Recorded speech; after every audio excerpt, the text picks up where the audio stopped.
Assalamualaikum warahmatullahi wabarakatuh. Halo, salam kenal. Perkenalkan, nama saya Sucinung Cahyani, NIM 215231269 dari Prodi Perbankan Syariah dari Universitas Islam Negeri Raden Mas Said Surakarta. Di sini saya akan menceritakan mengenai asal-usul dari Perjanjian Giyanti. Perjanjian Giyanti merupakan sebuah peristiwa besar yang terjadi pada masa lampau. Perjanjian ini merupakan sebuah kesepakatan antara Pakubuana III, Pangeran Mangkubumi, dan juga Perserikatan Dagang Hindia Belanda atau biasa yang disebut dengan VOC pada tanggal 13 Februari 1755. Nama Giyanti sendiri diambil dari lokasi penandatanganan perjanjian tersebut, yakni di Desa Janti. Dalam pelafalan Belanda yakni Ianti, sedangkan dalam tertulis terbaca Giyanti.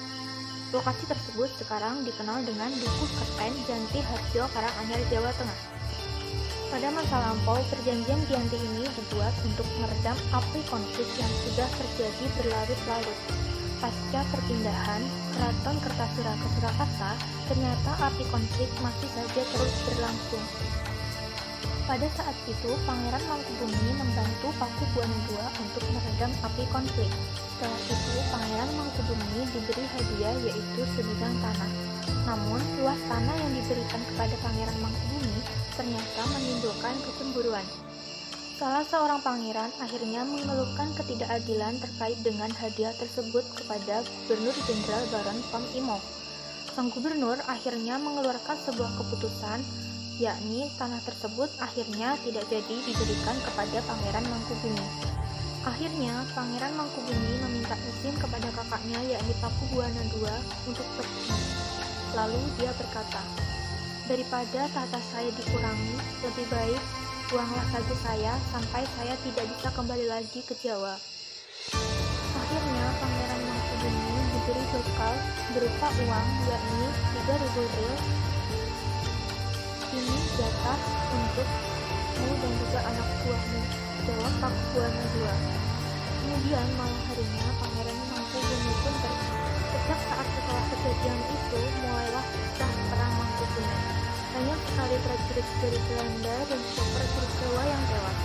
Kejadian ini mengakibatkan Gubernur Jenderal VOC Jawa bagian utara yakni Nicholas Harding mengambil sikap. Karena ingin menyelamatkan daerah operasionalnya secara tertutup, Gubernur Nicholas melakukan sebuah perundingan tertutup dengan Pangeran Mangkubumi yang juga hendak ingin menjadi penguasa Jawa. Pada tanggal 23 September 1754, akhirnya terlaksana nota kesepahaman antara VOC dan juga Pangeran Mangkubumi. Dalam nota kesepahaman tersebut kemudian disampaikan kepada Pakubuana III, yakni pengganti Pakubuana II. Dalam nota kesepahaman tersebut, Pangeran Mangkubumi akhirnya mendapatkan wilayahnya.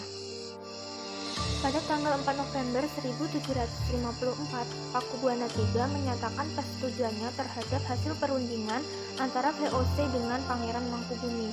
Kemudian hasil perundingan tersebut disampaikan oleh Pakubuana III kepada Gubernur Jenderal VOC yakni Datuk Mosel. Kesepakatan perundingan tersebut kemudian membawa sebuah perjanjian besar yang ditandatangani di Desa Giyanti yang terletak beberapa kilometer sebelah timur Surakarta. Sejak penandatanganan perjanjian Giyanti ini, kemudian daerah Jawa terbagi menjadi dua bagian atau biasa disebut dengan Parihan Nagari. Peristiwa ini menjadi awal mula dari naik tahtanya Pangeran Mangkubumi menjadi penguasa di Yogyakarta sebagai Sri Sultan Hamengkubuwana yang pertama. Sejak ditandatanganinya perjanjian tersebut pada tanggal 13 Februari 1755. 2 hari setelah penandatanganan perjanjian tersebut, yakni tepatnya pada tanggal 15 Februari 1755, diadakan pertemuan untuk meneruskan bagian atribut-atribut tersebut. Yang pertama adalah keris. Keris tersebut kemudian diberikan kepada Sri Sultan Hamengkubuwana pertama.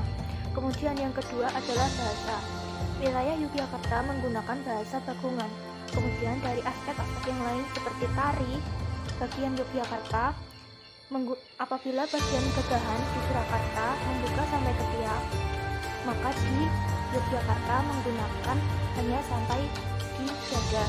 Kemudian Dari segi Blangkon, apabila di Surakarta hanya datar, maka di Yogyakarta di belakangnya terdapat gunjolan. Kemudian setelah adanya perjanjian Giyanti, Pangeran Raden Mas Said atau yang biasa dikenal dengan Pangeran Sambernyawa yang dahulu membantu Pangeran Mangkubumi masih terus melakukan pemberontakan. Seperti halnya Pangeran Mangkubumi, Pangeran Sambernyawa yang masih keras dengan Pakubuwana juga menuntut hak untuk berkuasa di wilayah. Pada Oktober 1755, Pangeran Sambernyawa berhasil mengalahkan satu kelompok VOC. Kemudian pada Februari 1756, Pangeran Sambernyawa juga hampir berhasil membakar keraton yang baru saja dibangun di Yogyakarta. Setelah perang yang terjadi selama bertahun-tahun, akhirnya VOC pun memutuskan untuk penandatanganan perjanjian Salatiga pada tahun 1757. Dengan perjanjian ini, akhirnya wilayah Jawa kembali terbagi. Pangeran Sambernyawa kemudian mendapatkan hak wilayahnya, yakni Kasunanan Surakarta yang kini dikenal dengan Kadipaten Mangku. Keterbelahan wilayah Jawa belum berhenti sampai di sini. Pada tahun 1813, di masa Gubernur Jenderal Thomas Raffles, Kesultanan Yogyakarta kembali terbagi dengan lahirnya Paku Alaman. Dengan demikian, tanah Jawa memiliki 4 daerah pemerintahan yang masing-masing memiliki orientasi politik dan juga model yang berbeda-beda. Jawa pun memiliki rupa dan juga bentuk yang beragam pada masing-masing wilayah. Demikian mengenai asal mula dari perjanjian Giyanti. Semoga bermanfaat dan kurang lebihnya mohon maaf. Wassalamualaikum warahmatullahi wabarakatuh.